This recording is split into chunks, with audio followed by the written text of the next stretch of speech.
I think, the popular opinion would be Sacramento just because of the lack of experience. I mean, can you Sure. imagine the number of playoff games played stat going into Oh, that series between like Warriors and Kings? welcome to the Saturday Slam and Jam. I'm your host, Andrew Schleck. Go to theathletic.com/NBA show and get The Athletic for a discounted rate. Al, the NBA season is winding down a bit, and honestly, the basketball is just getting better and better. Please tell me what happened in the NBA this week. Well, Andrew, it all started on Friday night with an MVP moment from Joel Embiid. The Sixers were at home facing the Trailblazers, and they could not figure them out, Andrew. Behind from the jump, the Sixers got down by as many as 21 points and did not pull ahead until the final moments of the game. Down 118 to 119 with 1 second left, Embiid hit a fadeaway jumper from the free throw line to give the Sixers the win. Embiid scored 39 in the game, and the win continued a hot stretch for the Sixers. After wins later in the week against Washington and Cleveland, the Sixers have now won 6 in a row and are only a game back of the Celtics for the second seed in the East. And while a three-peat MVP for Jokic seemed like an inevitability only a few weeks ago, by the end of this week, Embiid had passed Jokic at some sports books for best odds to win the MVP.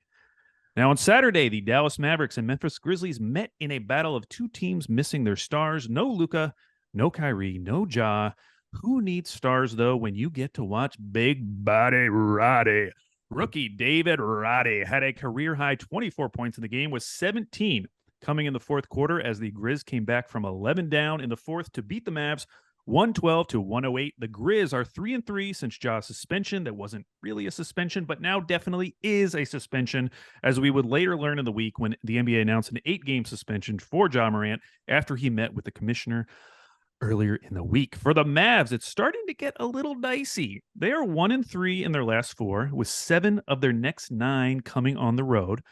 Now, the good news is that Luka and Kyrie are practicing again ahead of a Friday night matchup with the Lakers. The bad news is the Mavs haven't been that good with Luka and Kyrie yet. Now, the good news is maybe they'll start figuring it out, Andrew. The bad news is maybe they won't, Andrew. Who knows? I mentioned earlier that the MVP odds seem to be shifting. Now, part of that is how well Joel Embiid and the Sixers have been playing. Another part of that is that the Nuggets have decided to check out until the playoffs. They're just taking a little breather, relaxing a bit. After a brutal loss to San Antonio on Friday that spawned a low-light reel of Jokic's defense, Denver followed that up on Sunday with a loss to Brooklyn at home. They would follow that game up with a loss to the Raptors on Tuesday. In total, they lost 4 in a row during their mini skid before winning in Detroit on Thursday. While Jokic's box scores continue to look very impressive, the MVP vultures are circling, Andrew. Speaking of good teams inexplicably losing to very bad teams, the Boston Celtics lost to the Houston Rockets on Monday night. Now, you might be thinking to yourself, well, Boston must have not played all their guys. No, you're wrong. Everyone played except Robert Williams. Houston must have gotten really hot from 3, you think to yourself. No, wrong again. Houston shot 31% from 3. What about free throws? No, quit asking questions. The Celtics one less free throw than the Rockets. The Celtics just straight up lost to the Rockets, and the hypothetical person I'm talking to just needs to accept that. For the Rockets, they actually had 2 wins in a row this week, and rookie Jabari Smith Jr. is starting to show something, averaging 23 and 10 in his last 4 while shooting 54% from 3. On Tuesday, the Lakers played the Pelicans in a pivotal game for the play-in picture in the West. Half the teams in the Western Conference are currently embroiled in a never-ending struggle to separate themselves from the other teams, but no one has been all that convincing so far. On this night, it was the Lakers getting the win in New Orleans with Anthony Davis leading the way for LA, scoring 35 points. Despite getting Brandon Ingram back, the Pelicans continued their dramatic fall down the West standings, losing 8 of their last 11. The pick swap between the Pelicans and Lakers, which once upon a time seemed like it was going to be this nice, juicy bonus for New Orleans at the end of the season, is now more likely to not matter at all. Now, the good news for New Orleans is that their next 4 games are Houston, San Antonio, and Charlotte. Win those, and you're back above 500 again, which could mean that you're the 7th seed or something in the West. This conference is a mess. On Wednesday, our Golden State Warriors faced off against the Clippers in LA. Despite a 50-point game from Steph Curry, Golden State could not overcome the curse of the road Warriors, losing 134 to 126. If you're bored on this Saturday morning, go take a look at what the Warriors have been doing over the past month or so. In their last 17 games, they are 0-9 on the road, 8-0 at home. Just a hilarious bit that I would love to continue until the end of the season. The good news for Warriors fans, they have 4 winnable road games in a row coming up at Atlanta, Memphis, Houston, Dallas. They got to win one of those, right? No such thing as a winnable road game for the Warriors. No such thing. And as for the Clippers, we're going to talk about them in just a few minutes. Finally, on Thursday night, the Sacramento Kings defeated the Nets in Brooklyn on the second night of a back-to-back. Domantas Sabonis had 24 and 21 with 5 assists in the win, the 7th 2020 game of his career. The Kings are in an absolute groove right now, winning 10 of their last 12. They are up to 42 wins on the season, guaranteeing them a winning record for the first time since 2006. They're also a half game up on Memphis for the second seed. With 13 games left, the Kings only need to go 8-5 to finish with 50 wins, which would be an incredible feat. Light the beam, Andrew, and what a week it was. What a week it was. I cannot wait to continue to watch this Kings team. Oh, I cannot wait to see them in the playoffs. They're actually going to be in the playoffs, Al. That's wild to me. So today, our own Sam Vecini dropped his rookie rankings on The Athletic. Who doesn't love a good rookie ranking? It's fun for all the bad teams out there to see how much somebody else likes their players. It included a long write-up about Jalen Williams and how he might be on the heels of Paolo Banchero for Rookie of the Year. Vecini writes, Williams looks like a future star, and the 14 games that he has played since February 7th have been the most impressive run any rookie has had all season. He's averaging 20 points, 5 rebounds, and 4.6 assists, and 2.3 steals while shooting 56% from the field, 47% from 3, and 86% from the line. Now, go read Sam's article. It's very good. It's very fun. It also features the other Jalen Williams, too, if you want to read about him. But I wanted to deep dive into Jalen Williams, J-Dub, to see if he actually has a shot at Rookie of the Year. Now, by counting stats, most Rookie of the Year voters are not going to give this to Jalen Williams. You look at just Paolo versus J-Dub so far this season. 20 points for, you just look at Paolo's line. 20 points, 6 boards, 3.6 assists. That just sounds so good. It is very good. How do you beat that? Jalen Williams is 13, 3 and 4. Okay. 1.4 steals. That's cool. But even BetMGM says that Paolo is he's the runaway favorite for this. He is a minus 10,000 to J-Dub's plus 5,000, which there's a gulf. This is basically the Atlantic Ocean as far as betting odds go. But let's look at the factor that might lead to Jalen Williams getting some late Rookie of the Year buzz, his efficiency. Part of his efficiency is dunks. J-Dub throws down some pretty cathartic dunks. He currently has 69 dunks this season. Nice. He is the only player in the top 50 of total dunks that is listed as a guard. The only one. The dude dunks everything he can. He has more dunks than notable dunker John Collins, which is something that I would have never predicted before the season. What about his shooting efficiency overall?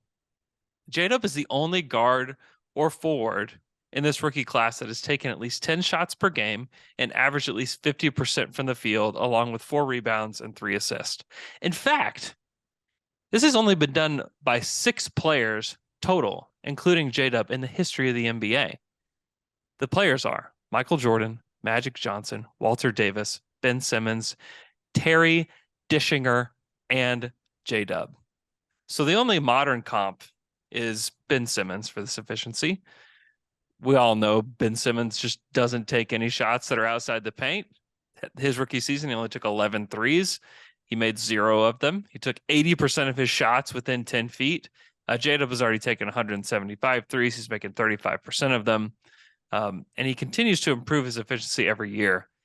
The other players being Michael Jordan, Magic Johnson, and 6-time All-Star Walter Davis is pretty crazy for this list for efficiency. his overall efficiency around the basket is pretty wild, Al. We touched on his dunks, but his just general ability to finish in the restricted area is crazy. He has his cross lane floaters. Has his long arm layups. He uses his power to get to the basket and then can find creases, even with double teams on him. He's shooting 70% in the restricted area this season. The only other rookies shooting 70% with at least 150 attempts in the restricted area this season, Walker Kessler and Jalen Duren. That's it. Yeah, and I think that is like that is the thing that jumps off the screen for me, like game after game after game. Because you mentioned he gets a lot of easy attempts, like with his dunks or in transition, but he has so many contested attempts at the rim that you just don't understand how he managed to get it in the basket. And there's 2 or 3 of those every single night. Yeah, I'm lucky enough to get to watch a lot of his games up close, and there are many moments where I just turn to whoever's sitting by him and just say, I don't understand how he finished that. I don't understand how he got there. I don't understand how he finished it. I asked Mark Daigneault, coach of the Thunder, about Jalen Williams and just like avoiding the rookie wall and what that's kind of looked like to him. He said that he's hitting more of a stride than a wall, that he's been impressive. He has a consistent approach and he's a consistent competitor. And the only thing that's kind of keeping him back is that he's learning how to be more aggressive. And I had talked to Mark about this. I was really trying to get him to talk about Jalen Williams' just overall efficiency, but he was talking about how he has to really encourage J-Dub to be aggressive, and that there's kind of 2 players on for the Thunder specifically on 2 ends of this scale. Like one is J-Dub, and then you have Lou Dort. And Lou Dort's not afraid to take any shot, not afraid to take any kind of layup. His efficiency is not great, but he is aggressive and will consistently take a lot of shots. And J-Dub, they kind of have to force that out of him. And he's been doing that more lately. And that's where you have those stats that Vicini listed above, the 25-5 with 2.3 steals on just crazy efficiency. That's the thing to me that stands out the most, is that while he gets more shots and has more chance to handle the ball, his efficiency stays the same and has even gotten better. And so that to me is kind of his case, is that he hasn't had that many possessions, certainly not as many as Paolo Banchero. But when you do give him those possessions, boy, like he stays consistent. He's taking the same kinds of shots that he knows he can make, and is continuing to shine. Now it's probably too late for him to actually get into this, as I listed the odds above, and I know voters are not going to be looking at this Rookie of the Year race this in depth. I think that you can easily look at the counting stats and say this is him, and these stats are probably just too dorky, and you're probably right. But I do believe that these signs are just stats for things to come for J-Dub and his future as a player. Yeah, and I think the aggressiveness component, that's if there's been a frustrating aspect of his season, it is that, because even in this run, you'll have a game like they had this week against Toronto where, you know, he takes the same amount of shots as Josh Giddey, the same amount of shots as Lou Dort. They all had 11 shots. Anyone who's watched this Thunder team will tell you he is clearly the second best player on this team at this point. Clearly. Yep. And so night to night, you want him to be in that role as the second best player. And you had a stretch there where that was the case, but then you'll have games like that Toronto game where he just kind of disappears for moments of the game, and you want him to be asserting himself. And part of that is him asserting himself. Part of that is other players on the team taking a step back, which we have obviously talked about in regards to Lou Dort. But yeah, it's going to be really interesting to see how he develops kind of that aggressiveness, because then next season you're throwing Chet into the mix, who very well could end up being the second best player, or, you know, who knows what his ceiling is. Maybe he's the first best player on the Thunder. I think if J-Dub is your third best player, you're probably feeling very, very good. But he has shown the ability to be like a second best player type of ceiling. Yeah. I think he is the Thunder's second star currently. Yeah. And it's been pretty interesting to see him continue to grow throughout this season. So I mentioned earlier that I wanted to talk about the Clippers a little bit, and that's what we're going to do, Andrew, because the West is a mess. I mentioned Denver. They've lost 4 of 5. John Morant, Steven Adams still out for Phoenix. KD still out for Memphis. KD still out for Phoenix. The Warriors have a number of issues, which we will discuss later. The team that is playing the best is the Sacramento Kings, who continue to win big despite having the 25th ranked defense. This season has forced us to kind of open our minds to the possibility of any team winning the West if they can make it to the playoffs. And so this week, my focus turned to the Clippers, who have won 4 in a row. And I just wanted to talk about, what's been different with this team post trades and whether my opinion of them as it pertains to the playoffs should change at all. So, obviously a team like Phoenix, they made a significant change to their roster at the deadline. But it's hard to argue that any team made more rotation changes with new players than the Clippers. All of Eric Gordon, Mason Plumlee, and Russell Westbrook are averaging over 20 minutes per game, playing a combined 75 minutes per game for the Clippers. That's over 30% of the Clippers' rotation minutes that have been filled by brand new players. And for a team with championship aspirations, that's a pretty significant rotational change more than halfway into the season. So how's it going, Andrew? Well, it didn't start off great. Once they got their new players on the court after the All-Star break, they dropped 5 consecutive games, which included that 176-175 double overtime loss to the Kings, an overtime loss in Denver, loss to Minnesota at home, and then 2 road losses to Golden State and Sacramento. Now, that's a very difficult schedule on the one hand, but those are also the teams that they would need to beat in the playoffs. And as a reminder, the Clippers this season are 13-24 against teams who are 500 or better, which is fewer wins than teams like the Bulls, Toronto, or OKC. But things have been looking better as of late. They've won 4 in a row, as I mentioned. Those have all been at home over Memphis, Toronto, New York, and Golden State. The schedule's lightened up a bit. And in fact, they are in the middle of a run where 9 of 10 games are at home. And looking at their upcoming schedule, it's very possible that the Clippers are going to challenge Phoenix for the 4 seed. They're currently only 1 game back. So what are some takeaways so far? Well, let's start off at the big picture. Prior to the trades, Cleaning the Glass had the Clippers as the 24th ranked offense, 11th ranked defense. In the 11 games since the trades, the Clippers offense is 6th overall, but the defense has fallen to 25th. They've basically flip-flopped. Yeah. And interestingly, if you look at where they're getting their shots on the floor, nothing has really changed. Their shot diet has remained mostly the same post trades, within like a percentage point or 2 of all the different zones of the court. Similarly, the types of shots they're giving up defensively have also remained basically the same.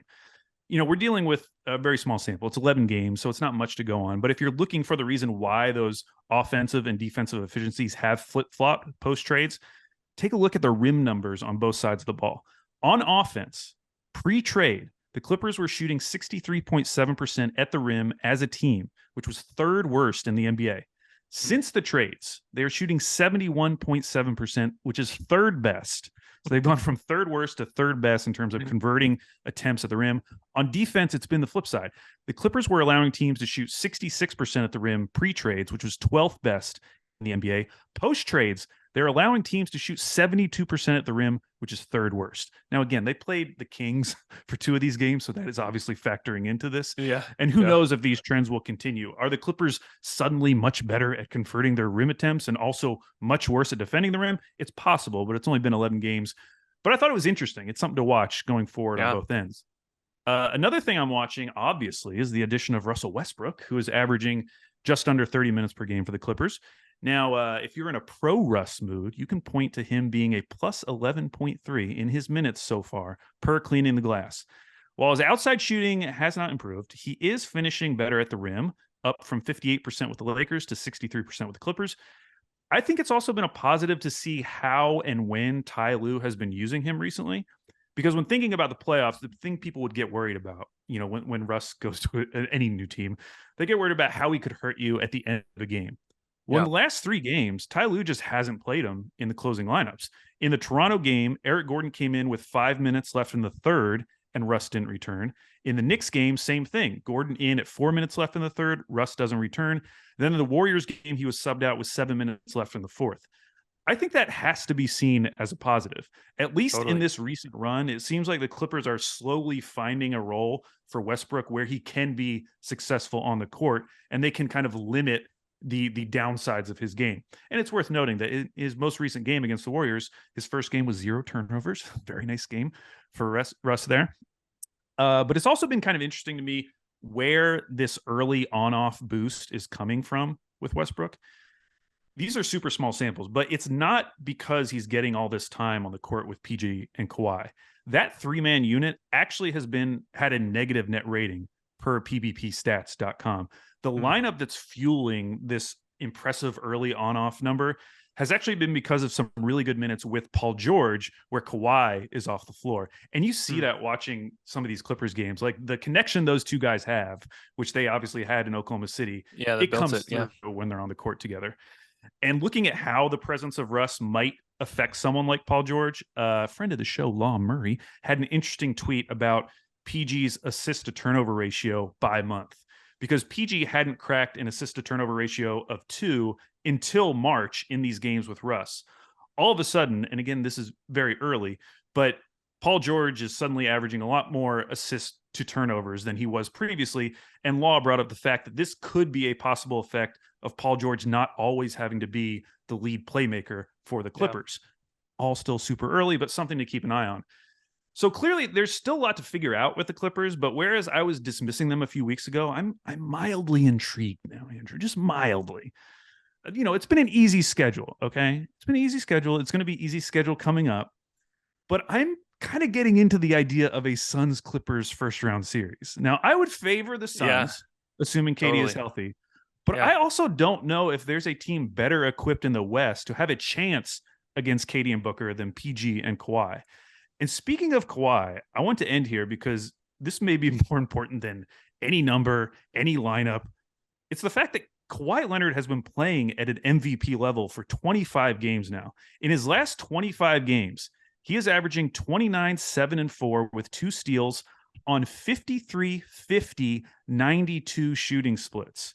Whoa! 53, 50, 92 shooing. That's in hot. That stretch. He's played 25 of a possible 29 games. So it's not like he's getting like a ton of load management games in there. And ultimately, that's what really matters, because if Kawhi is going to play like this, the Clippers are going to have a shot regardless of who they face in the playoffs. So all this is combining, Andrew. I don't know. I don't know if I would say I'm like considering them like a definite contender in that top tier. Yeah. But I'm getting there, Andrew. And they could help themselves out the rest of this season. Like if they could get to the 4 spot and have home court advantage in a series against the Suns, I think that'd be a really fun series. And plus you have like the KD Russ angle. Like that would really be a fun series to watch. Storylines galore. It would be an amazing series. And I mean, it's funny to think about the Clippers being the healthier team going into it. I know. I mean, the Suns, while Kevin is probably the easiest player to just throw onto a team and let him do his thing, as he showed in his very first game with the Suns. Yeah, but they still haven't played. Like, how many meaningful games have they played together? I mean, they haven't. Yeah. I mean, that matters. I think that matters. And I think if you're the Clippers, you have to be feeling pretty good. Also, you look around the West. Like, do we really trust Denver to get there? I kind of need to see it to believe it. Memphis is a mess. Sacramento is like the stable franchise right now. Right. I mean, I don't know, man. The Clippers are going to have a shot. I mean, if you're in the Western Conference and you have an elite player, you're going to have a chance in this playoffs. I mean, I have no clue how to predict what's going to happen in the West come playoff time, which is really, really interesting. And one of those teams that we're going to talk about is the Golden State Warriors. We're going to talk about them with our guy, Anthony Slater, right after this quick break. Today's show is brought to you by Morgan & Morgan. For more information, visit forthepeople.com/NBA show. Did you know that in 2020, there were over 5 million car crashes? That's over 15,000 a day, 600 an hour. Now, that number is incredibly shocking, but if you were injured in an accident, wouldn't you want to be made whole? Well, if you're ever injured, you can check out Morgan & Morgan. Morgan & Morgan is America's largest injury law firm. They have over 100 offices nationwide and more than 800 lawyers. With over $15 billion recovered for clients, Morgan & Morgan has a proven track record of fighting to get you full and fair compensation. Submitting an injury claim with Morgan & Morgan is extremely easy, and it's more like using an app than hiring a lawyer. If you're ever injured in an accident, you can check out Morgan & Morgan. Their fee is free unless they win. For more information, go to forthepeople.com/NBA show or dial #law. That's #529 from your cell phone. That's forthepeople.com/NBA show or pound law, pound 529 from your cell phone. This is a paid advertisement. All right, Andrew, it is time once again for the Wheel of Fandom, our weekly segment where we spin a digital wheel. It lands on a team and we become fans of that team for the next week. And last week, the Wheel of Fandom landed on the Golden State Warriors. Now, the Warriors had a pretty good week overall on the court, going 2-1 with home wins over Milwaukee and Phoenix and a road loss to the Clippers. Some of the highlights included 22 points from Steph in the fourth quarter in overtime against the Bucks, a 33-point first half for Klay Thompson against the Suns, and a 50-point game for Steph against the Clippers. Now, the lowlights included Draymond picking up his 16th technical, which triggered a one-game suspension, Andre Iguodala needing surgery for a fractured wrist, and Steph Curry being questionable for Friday's game with thumb soreness. The Warriors are 36-34, sixth in the West, clinging to a one-game lead over the first play-in spot. Per Cleaning the Glass, the Warriors have the 10th-ranked offense and 13th-ranked defense. Andrew, if the Warriors are our favorite team, who is our guest? Well, it's our guy, Anthony Slater from The Athletic, from the Tampering podcast on this very podcast that you're listening to right now. Great Slater, plug. what's up, man? Great plug. What's up, man? Oh, good. How are you guys doing? I like how you mentioned, two home wins and one road win or one road loss this week. It's I believe they're now up to 9 straight road losses and 8 straight home wins. That is correct. Yeah, well, I was just about to bring that up. We saw them lose their 9th straight road game this week to the Clippers. The Warriors' home road splits have been pretty funny this season. Per Cleaning the Glass, the Warriors are 13th ranked offense at home and 15th on the road, which is not that different. The defense, however, is a completely different story. At home, the Warriors have the 3rd ranked defense, while on the road, their defense drops to 28th in the NBA. This has been a season-long trend for the Warriors. Are there any good explanations as to why the defense, like from home to road, is so different? Yeah, I mean, like the analytics people will tell you, like there's definitely some luck involved. Right at home, they have like a really lucky 3-point defense where open shots or semi-open, whatever you want to call it. Like teams tend to miss much more than the average. We're on the road. They're shooting like half their team is Steph Curry essentially, whoever they play on the road. So that's some of it. And then I think you can go back to the beginning of the season. You just look at some of the games they just kind of like barfed away. They had a 4-point lead in Charlotte in the last minute and gave it up. I remember early in the season, and I remember Draymond postgame pointing to a stat. He's like, I'm not sure we've done that more than like 3 times during this dynasty run. And he was right. I think it was only like the 3rd or 4th time they'd ever given up a 4-point lead in the last minute. And then a couple weeks later, you guys might remember this, they had a 4-point lead in the last 7 seconds in Utah. Gave up a 3 because Klay Thompson just like had one of those like Klay Thompson robot malfunction. He was just like standing in the paint as Malik Beasley went and shot a 3. Jordan Poole fumbled the inbound away, Utah layup. They gave up a 5-0 run in like 6 seconds to lose. There's been a lot of those games late. They should, not good. What are they, 7-28 or something like that now on the road? They should probably be like 13 and whatever that should be. I mean, there's at least 6 games in there that they just completely, gifted. So there's some of that. There's some of the 3-point defense luck, and there's just some of the, championship hangover, disinterest, added youth. Like, I think a lot of things are added to the mix of why they've been so terrible on the road. It's almost been more surprising that they keep kind of holding the fort at home. A lot of it without Steph Curry. They have 2 5-game home winning streaks without Steph or Wiggins. It's like, they're 2 best players from the playoffs. That is almost surprising. They keep kind of like, getting the fan base back into it. Like maybe they can, rediscover themselves with this home, and then they go on the road and just give it all back. But you mentioned Steph. He's having one of his best seasons ever. He's averaging 36-6 on 67.3% true shooting, which would be the 2nd highest true shooting number of all time behind himself in 2018. Career high in rebounds, shooting 44% from 3. A not uncommon sentiment from some Warriors fans on Twitter is that the front office has failed Steph and potentially cost a shot at another championship this season because of their obsession with the 2 timelines. They started this season with 5 of their roster spots filled with guys who had less than 2 years of experience.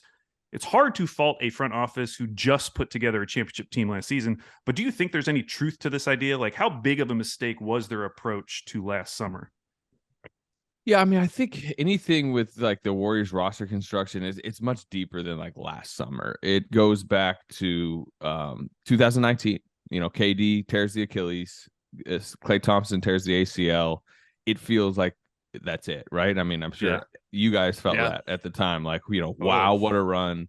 Like, wow, what a tragic Shakespearean kind of end to the run with these like two just like really legendary, infamous injuries. They go 15-50 the next season. Steph breaks the hand. It's just like vacation season.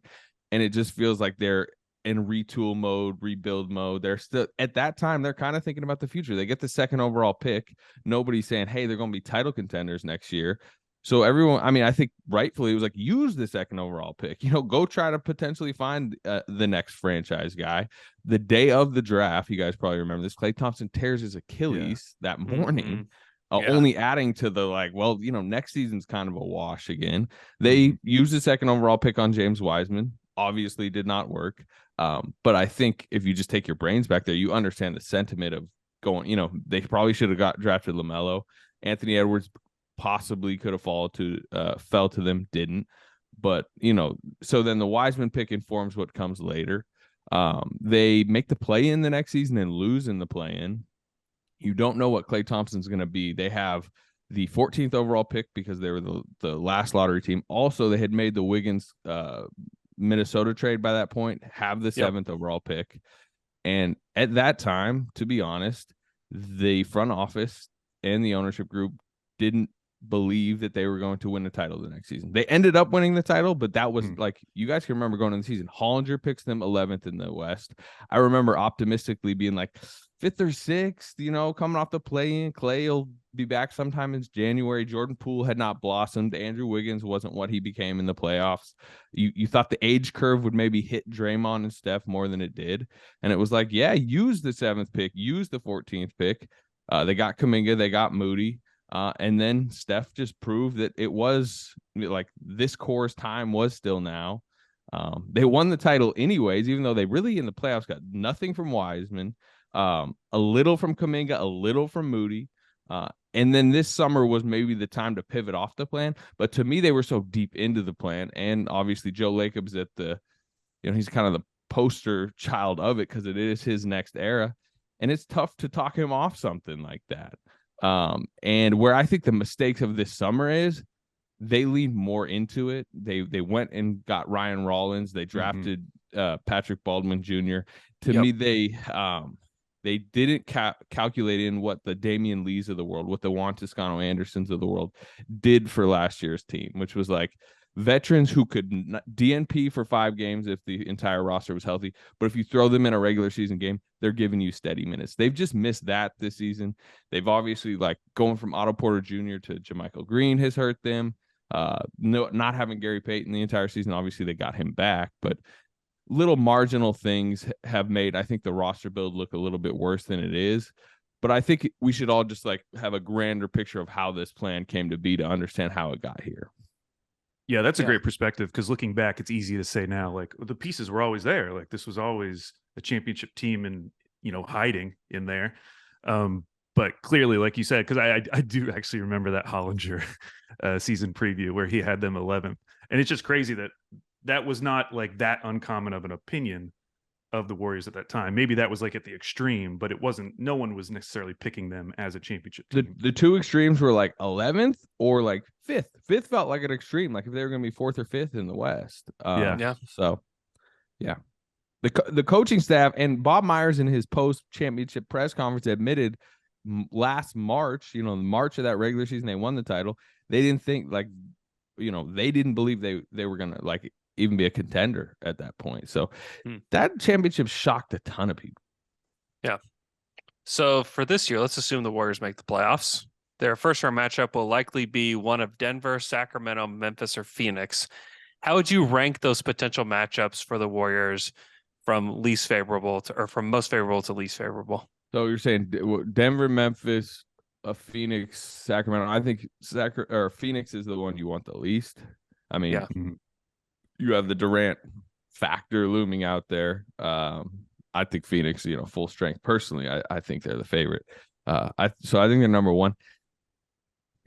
Denver would mean you'd have to go through the play-in, like I actually don't hate the Denver matchup for them. I think they would love to like bring Jokic into, 70 high screens and just spook Denver. I think they would spook Denver coming out of the 8 spot, but that would mean you would literally have to play the 8-9 play-in game with your season on the line to get Denver. Yep. They do not want that. I think, the popular opinion would be Sacramento just because of the lack of experience. I mean, can you imagine the number of playoff games played stat going into that series between like Warriors and Kings, which would be even funnier because like all of the Kings is Harrison Barnes, who's like, was with the Warriors. So that part in like the California part of it, I think, everyone is rightfully hyping up what Golden One Center and that environment will be. Yeah. There's going to be some Warriors fans using some of that tech money to invade that arena. Like that from an environment standpoint is who the Kings shouldn't want, because there'd just be too many Warriors fans there, to be honest.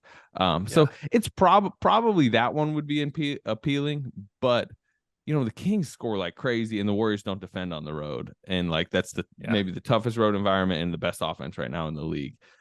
I mean, I don't know. I'd ask you guys, like, how much do you believe what the Kings are doing will translate? They do in some ways seem like one of those teams that maximize the regular season. We're super healthy.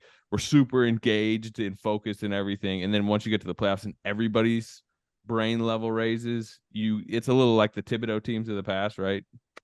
There's kind of a ceiling to them. So I'd probably say Sacramento, but in some ways, depending on what Ja looks like and how that Memphis situation, kind of forms. Feels way more volatile to me than, I mean, they've had the best record since the All-Star break. There's a lot of good momentum there. I like the home court advantage thing. I would definitely worry about if I were the Warriors. And Memphis, I don't know, like, is Steven Adams going to be able to play in this series? Like, they don't have Brandon Clark as a backstop. I mean, like, there's a lot of reasons to think maybe it is Memphis with just all the turmoil. This just doesn't feel like it's going to be Memphis's year.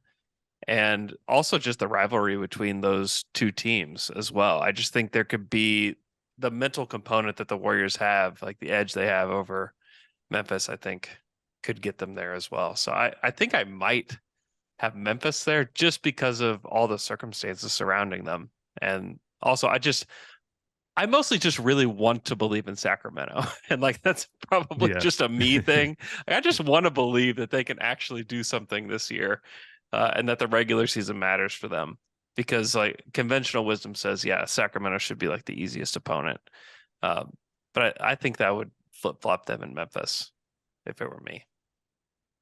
So I wanted to ask you about covering this team, because you've covered the Warriors for several years. You've experienced the full range of possible seasons from this team. You have experienced championship seasons with and without KD.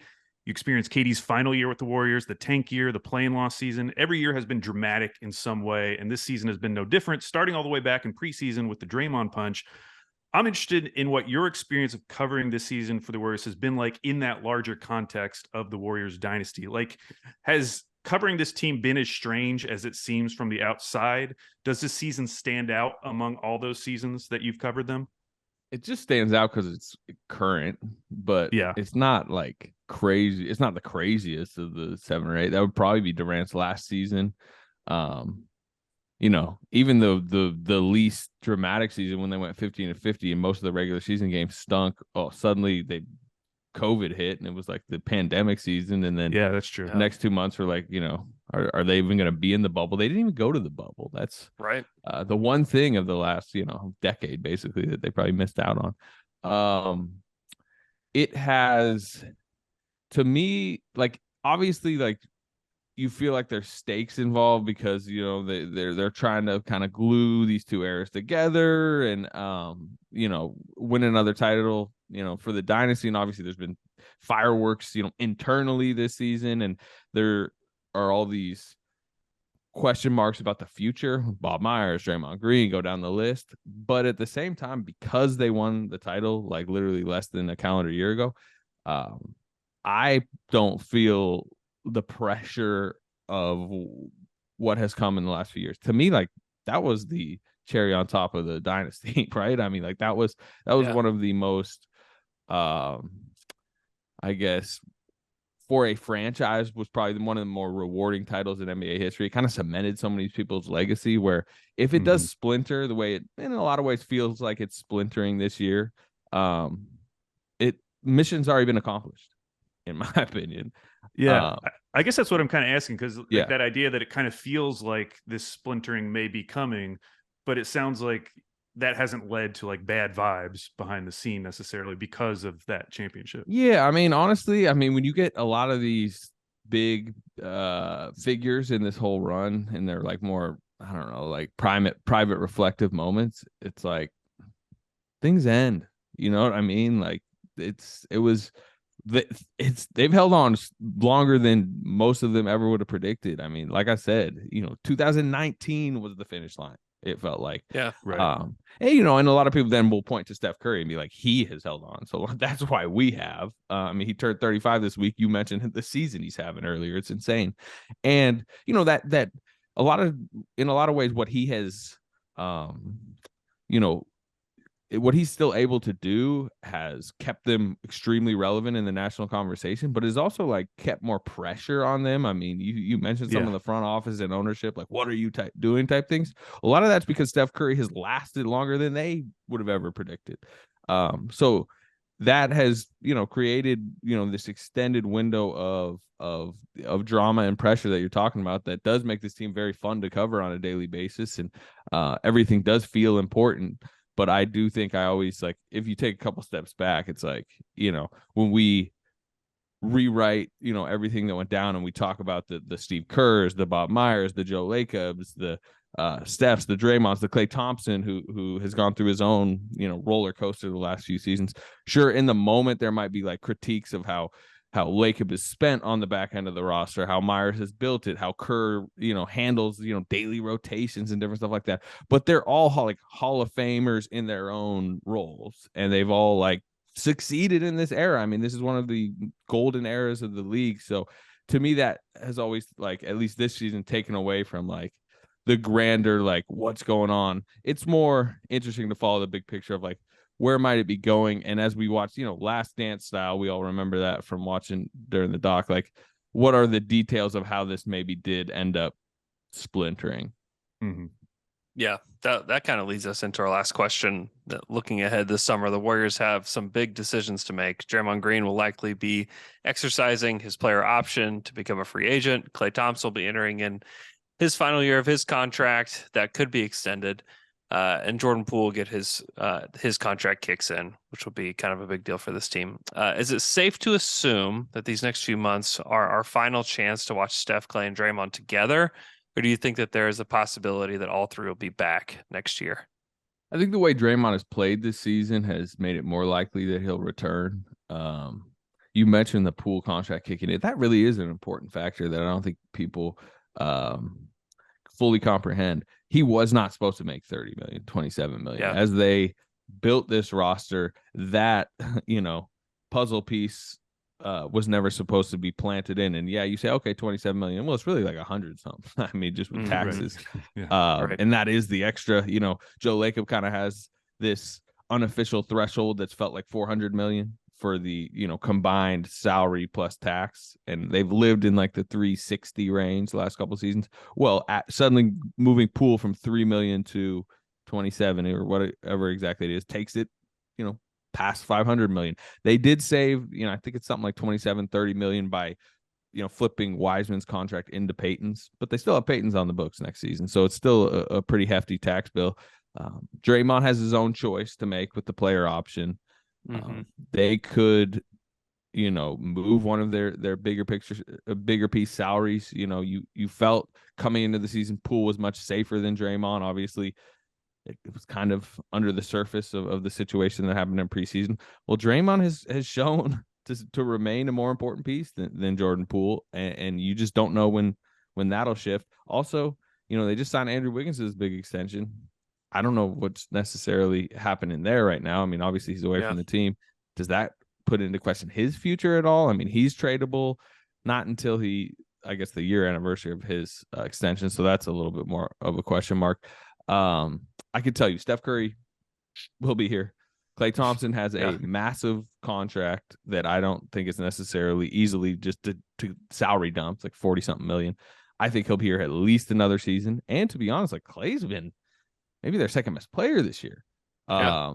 So the bigger questions to me are Bob Myers, Draymond Green, and then as like subsidiaries of that, like, you know, Poole's future, Wiggins' future maybe comes into a little bit more question. If Draymond, you know, resigns here, and you know, you could opt out and resign maybe something reasonable with him. But I think part of that is like, is Bob Myers the one still pulling the levers? And Yeah. you can ask Bob Myers, and he will tell you right now, I don't know if I'll be here. What's your feel for that? I think, you know, I would have when we wrote the bigger story on it, like honestly, a lot of people behind the scenes that would know were like, I think he's gone. Yeah.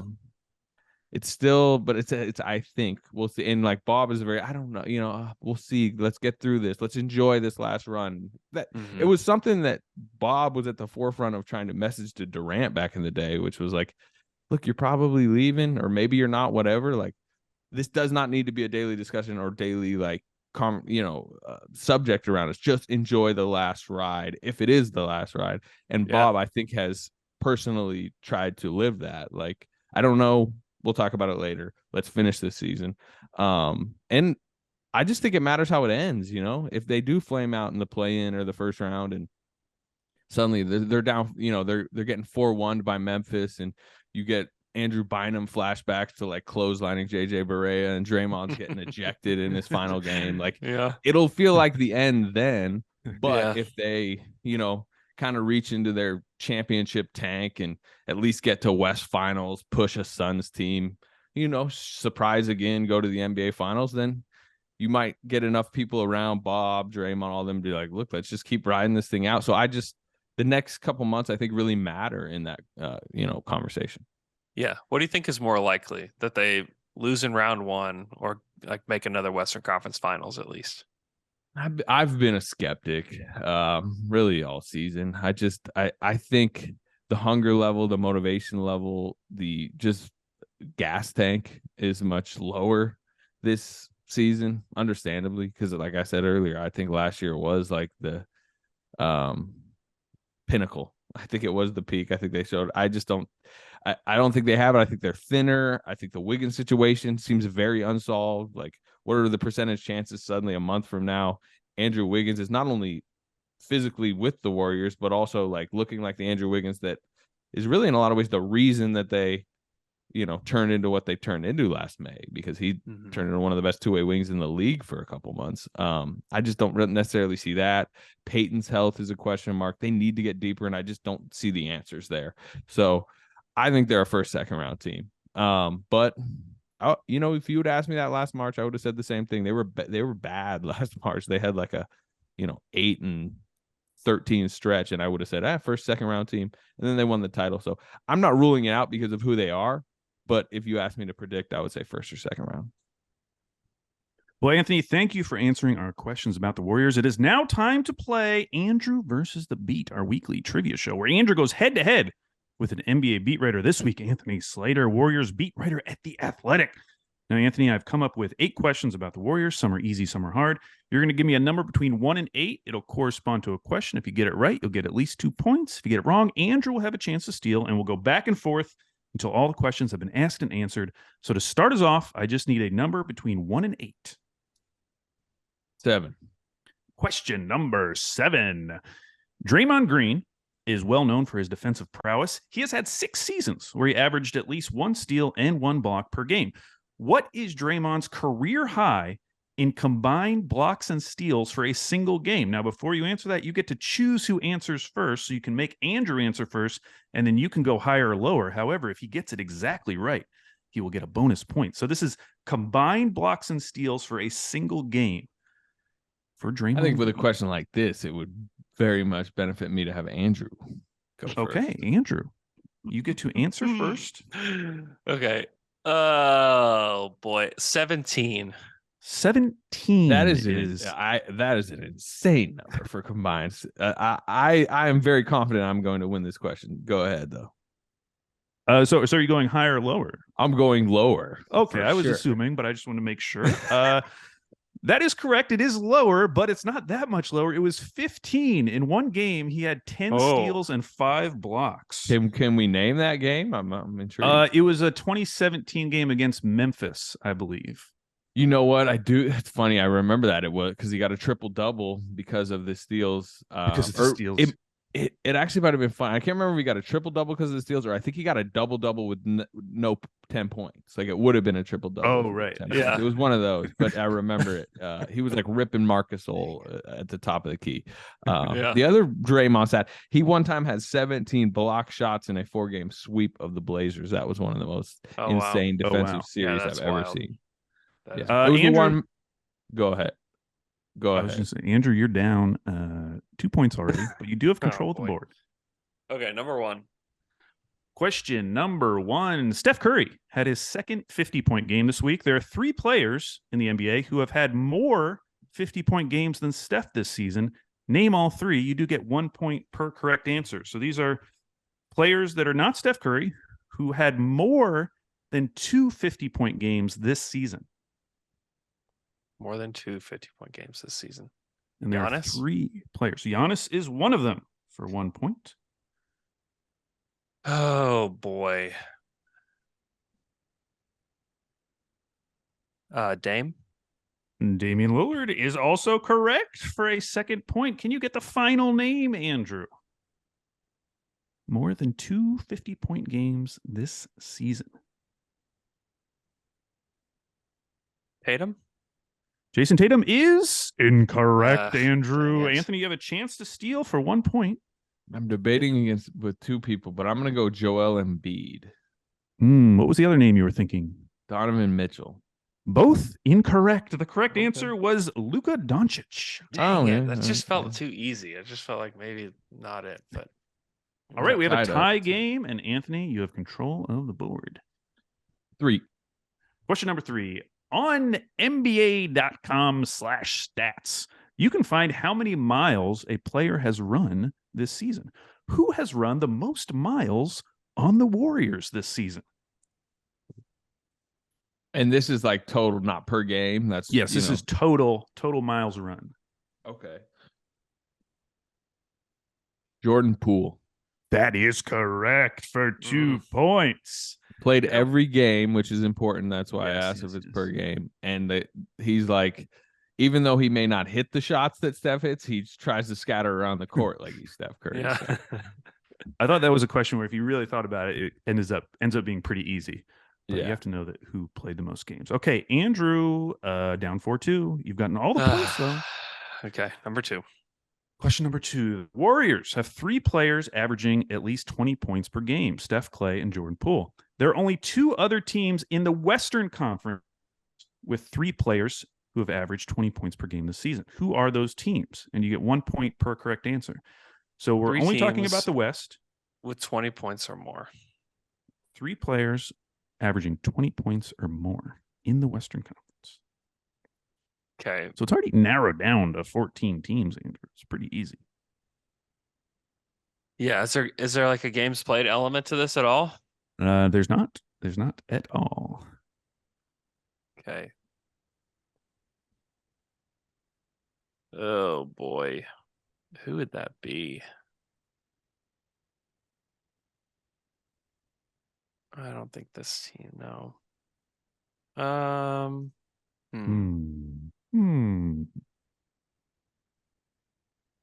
Any guesses, Andrew? Yeah, I mean, I'm gonna have some guesses. You're gonna have multiple guesses, okay? Gonna try to narrow this down. What about the Grizzlies? Memphis Grizzlies? That is incorrect, Andrew. Anthony, you have a chance to steal 2 points. All right, can you give me the question again? Yes, so we're talking about teams in the Western Conference who have at least 3 players averaging 20 points per game or more. 3 current Western Conference teams. Well, one of them is 3 current. One's the teams. Warriors. So one's the Warriors. Yeah, 2 more. They wouldn't, not 20. Gosh.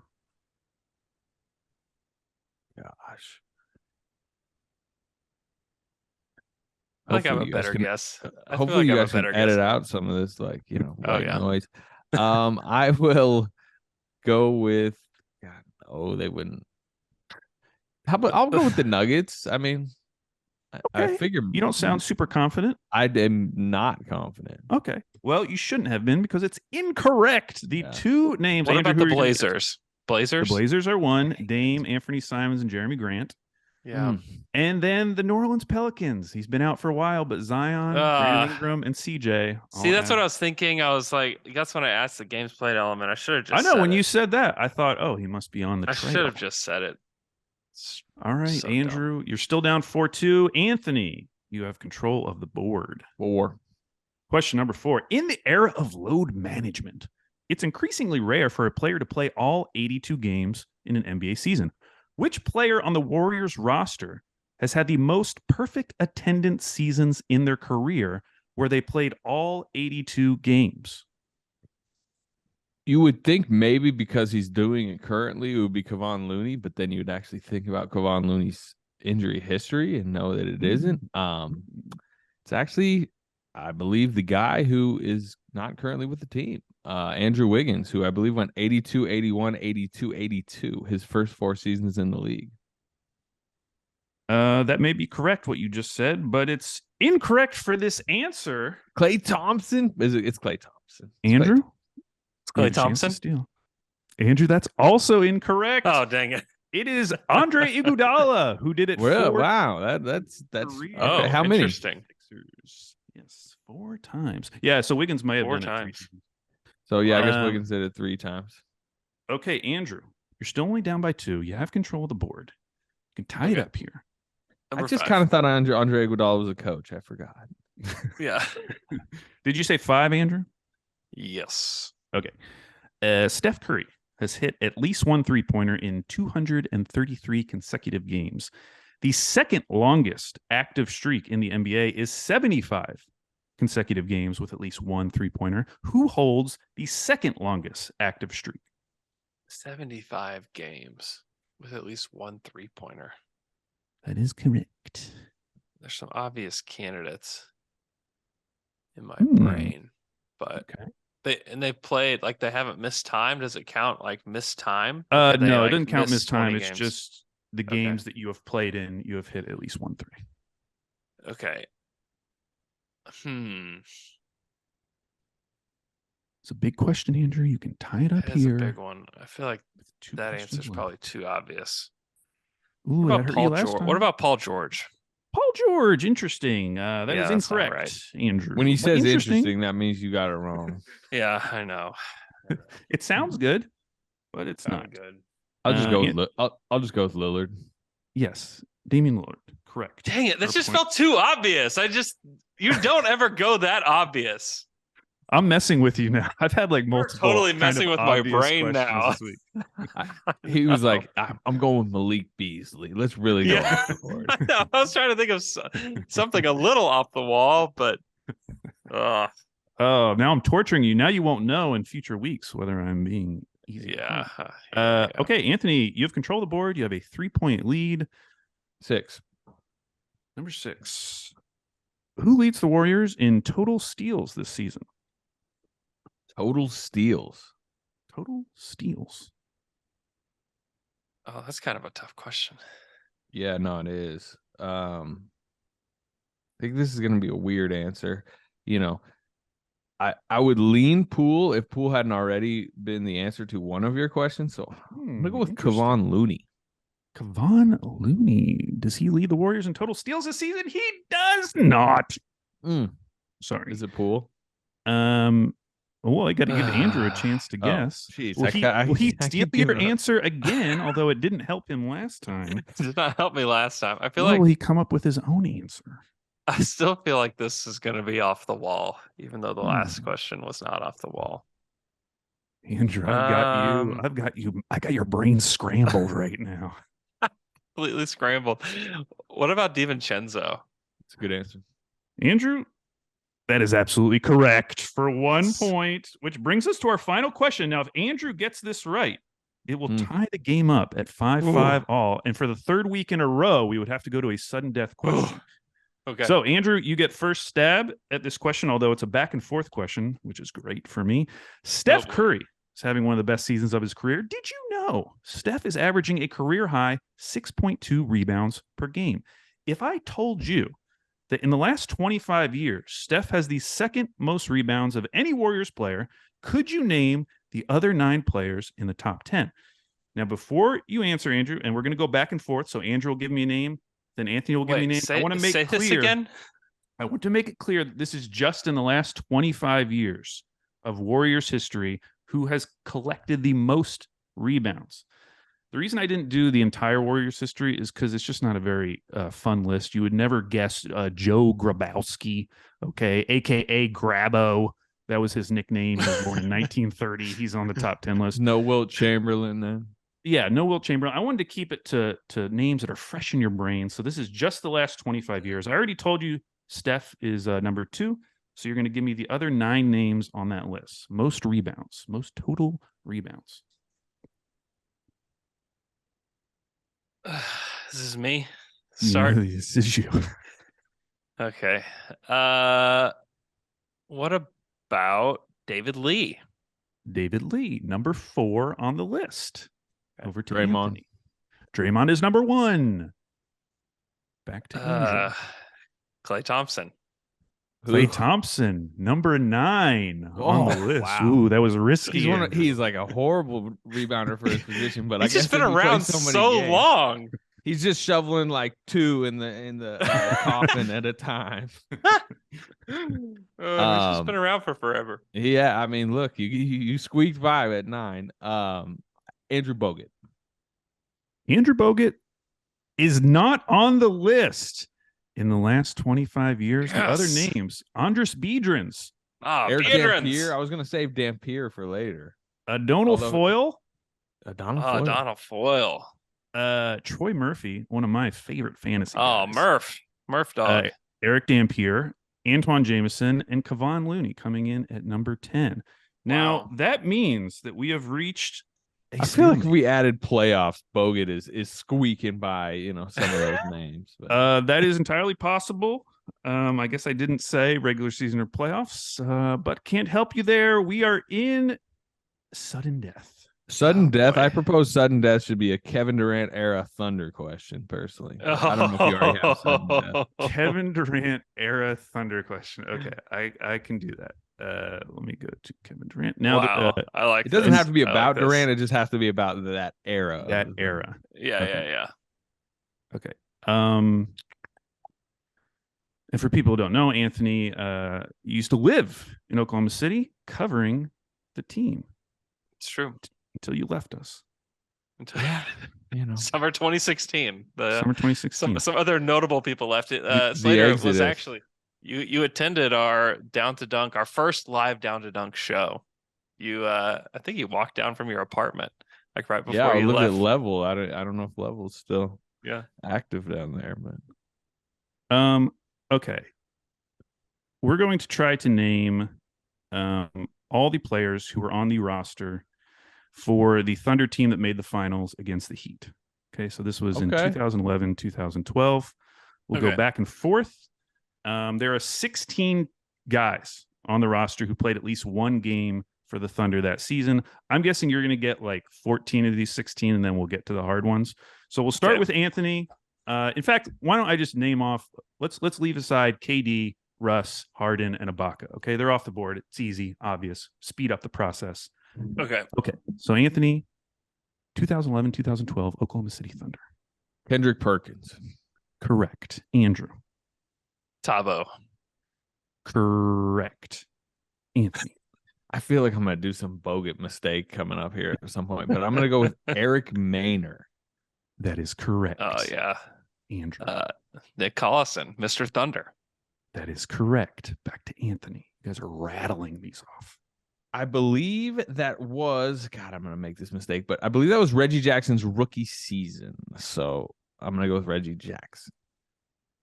That is correct, Anthony. Okay, good. Back to Andrew. Derek Fisher. Oh, yes. That was my next one. Derek Fisher. Back to Anthony. We have we're already down to 6 names. 6 names left. Yeah, no, this is where I'm like, I'm gonna make a mistake here.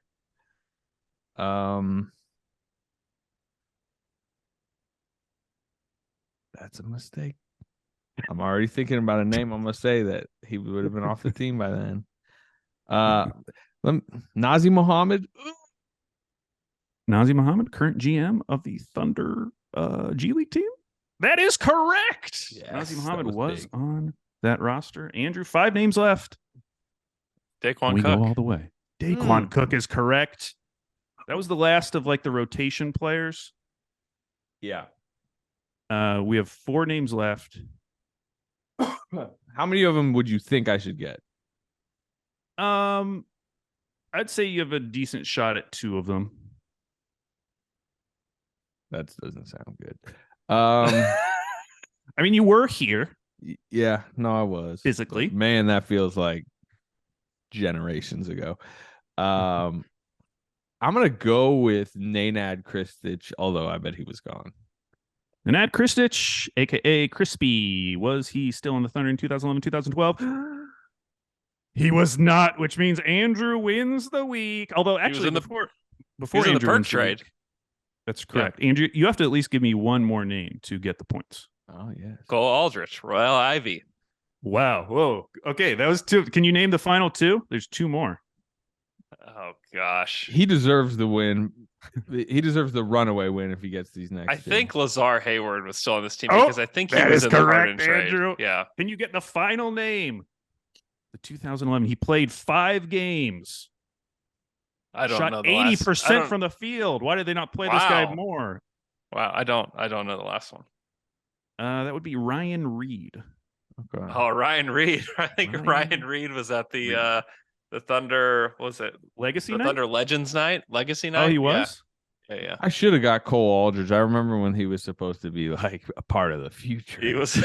Oh yeah, man. He was the first in line of Mitch. Like he walked so Mitch McGarry could, I guess, crawl. Mitch McGarry was also supposed to be part of the future. Mitch McGarry could trip over his own feet. Yeah. Oh man, Slater, thanks for coming on the show. Go listen to Tampering. It's on Tuesdays here on the Athletic NBA show. Also, Warriors Plus Minus, which is a great Warriors podcast, the best Warriors podcast. You should go listen to that. Slater, thanks for coming on, man. Today's show is brought to you by Indochino. Visit Indochino.com and use the promo code AthleticCBB to get 10% off any purchase of $399 or more. Wedding planning is intimidating, but finding the perfect suit just shouldn't be. Indochino makes it easy to get a fully customizable suit right from home. I personally got some custom tailored shirts from Indochino recently, and they fit me perfectly. They become my go-to button-up. It's hard to find off-the-rack clothes when you have broad shoulders and long arms, guys. Well, Indochino will let you decide the suit you've always wanted to have and fine-tune every single detail. From lapels to linings, monograms to pocket flaps, you can get whatever you want at Indochino with suits starting at just $499 and fitted shirts at $89. It's bespoke without the premium price tag. You just set up your measurement profile on their website, choose the fabrics and customizations that you want, and then you get them delivered right to your door. When planning your wedding, get a suit as unique as you with Indochino. Go to Indochino.com and use the code AthleticCBB to get 10% off any purchase of $399 or more. That's Indochino.com. Promo code AthleticCBB. All right, Andrew, that was Warriors Week. It is time. We're getting to the end of the season, Andrew. Only have a few more weeks left of the Wheel of Fandom, and we still have 13 names to go. And there's a lot of names here, some that I would love to watch, some that I would not. So let's spin the wheel, see what we get this week on the Wheel of Fandom. Our team will be...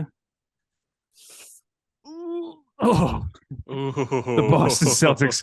If you're not watching on YouTube, the very next team was the San Antonio Spurs, and it was so close to being the Spurs.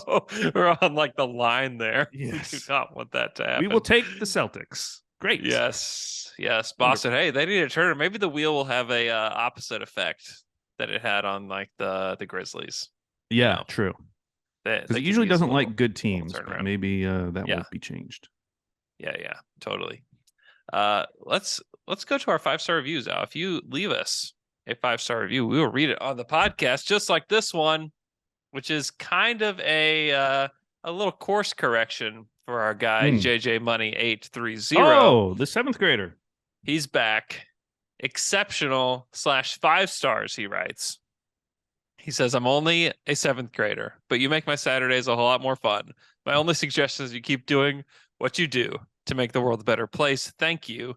Lastly, sorry, I am trying to make it so that you guys aren't a 1-star show, which you aren't. And he gave us 5 stars. So thanks so much for that. Can you edit your own reviews, or do you just have to do another review? I believe you can edit your review. Oh, okay. Because I want to make sure because combined that would be 2.5 stars, if it accepts both. Yeah, I do not see. Yeah, they're not both on here. So okay. Wow, thank you so much. So we actually directly impacted our own ratings by having That's right. JJ Money go back and change his rating. Threatening him. Thank you, JJ Money 830 for that review. I hope you guys enjoy your weekend and the basketball. We will talk to you guys again next week.